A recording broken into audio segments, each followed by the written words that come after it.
Jackal here. I'll close the visor properly so you can hear me. Although I have taken the chin guard out just for a little bit more air for me to breathe.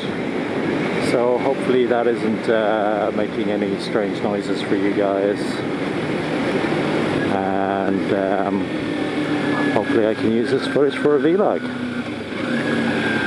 So weekend I went out, I was around Sally Gap and Wicklow Gap and Blessington and Larrig and all these places. I didn't shoot any video because the reason I went out there is me and Cloudhopper think they're doing a 650k trip, and usually when we go riding we tend to stop a lot and take photos and, you know, socialize and all these other things. So I wanted to see how far I could go without doing stops. And a particular route I took is quite fast, and it's also quite rough. Lots of bumps and twists, and you can get beaten up by the bike. So I did the whole thing. It was only like 67 miles, but it was a very intense 67 miles. So it was either that or do boring motorways and go twice the distance.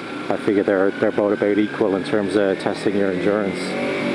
And it wasn't much of a problem at all. In fact, I came back and got off the bike, and I probably could have done it again. So yeah, that trip may be coming up in the future. It's called, there's a thing called the Irish Photo Rally, which is where it's competition, sort of competition every year, where you go around and you, there's various landmarks around the country, 20 something of them, and you have to get photographed in these places. And the idea is to explore the country, explore the roads, generally get out and about on your bike. I don't know why I'm sitting in traffic. And that is to get out, explore the place, see new places, and getting the photos, and the competition just adds a sort of benefit to it. So the rules of the comp are pretty much you to go to the locations and take a picture of your motorbike at these landmarks, which is kind of cool.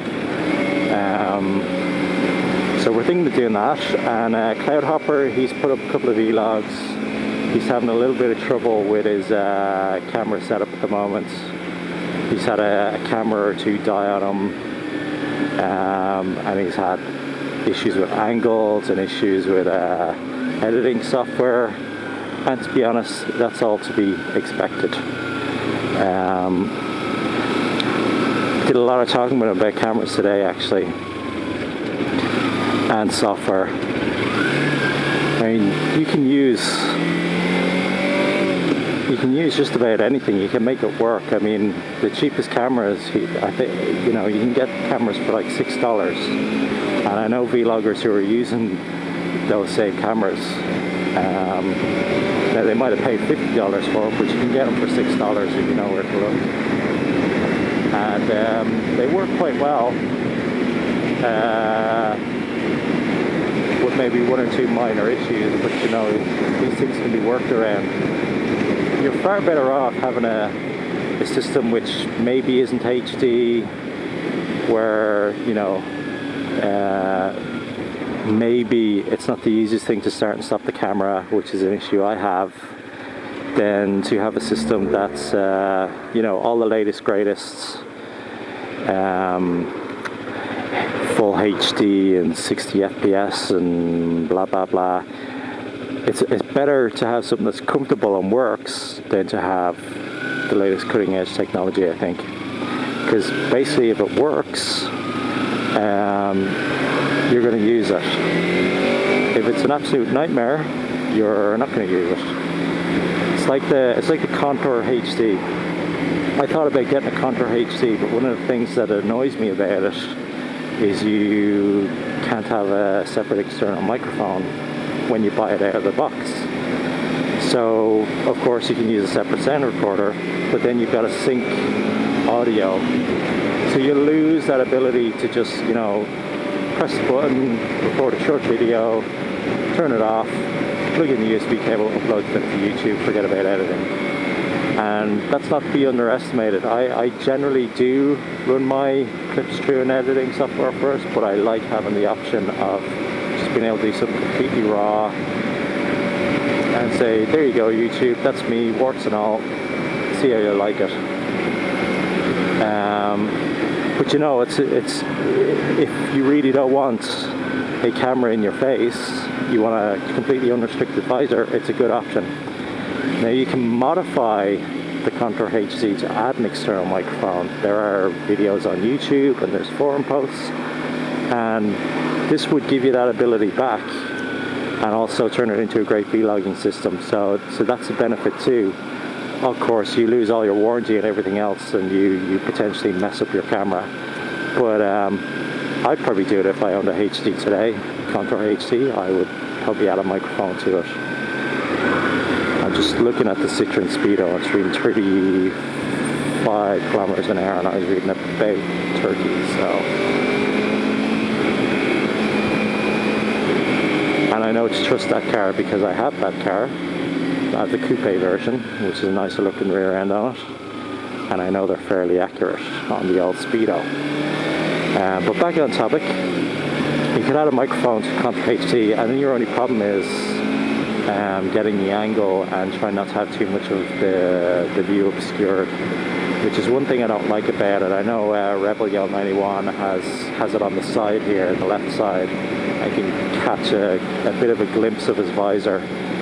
That annoys me slightly, and if it was mine, I probably wouldn't do that. I'd probably maybe have the camera at the top, and if you caught a little bit of the top of the helmet, I would probably just put a little black line at the bottom and top of the screen just to make it look extra wide, and that would work for me. But I don't have Contour HD because they cost a lot of money, and I am broke this month because I had to buy suits and cool bike, suits and car tax and all these other unexpected expenses that have basically meant I've spent hundreds and hundreds of euros more than I wanted to this month. So it's not money for toys this month, it's all money for bills this month. Although the month is nearly over, so who knows what next month will bring. And then there's the GoPro.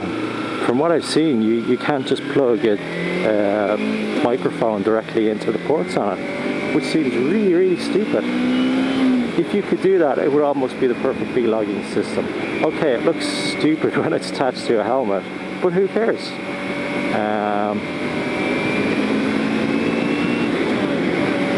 If they sorted that out, I might consider getting one. I mean, don't get me wrong, the camera is great for all the other angles and everything else, and downshift 83, is it 83?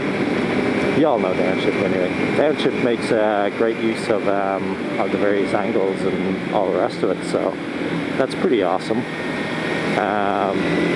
But I wouldn't have one attached to my helmet just because of, I don't know, it looks like it would be a bit silly and there'd be drag issues and whatnot, so I'm just avoiding that. And then your other options have a Vado HD, which looks like it'd be a great vlogging camera, and I use it as a pocket camera, but it just doesn't work with a helmet very well. It'd be down at an angle. The only one I've seen make the Vado work in a helmet is the Duck. I think there's a number in there as well. But if you see his vlog where he shows you the Vado inside the helmet, like a lot of guys with helmet cameras, he's actually looks like he's got a helmet that's 4 sizes too large for him. But yeah, I mean, I don't know that for a fact, I'm just guessing because his helmet looks quite loose and it looks like there's a huge amount of space in front of his chin area. It doesn't look like the cheek pads are actually pushing against his face at all. It looks like they're just resting against him rather than pushing. So yeah, who knows.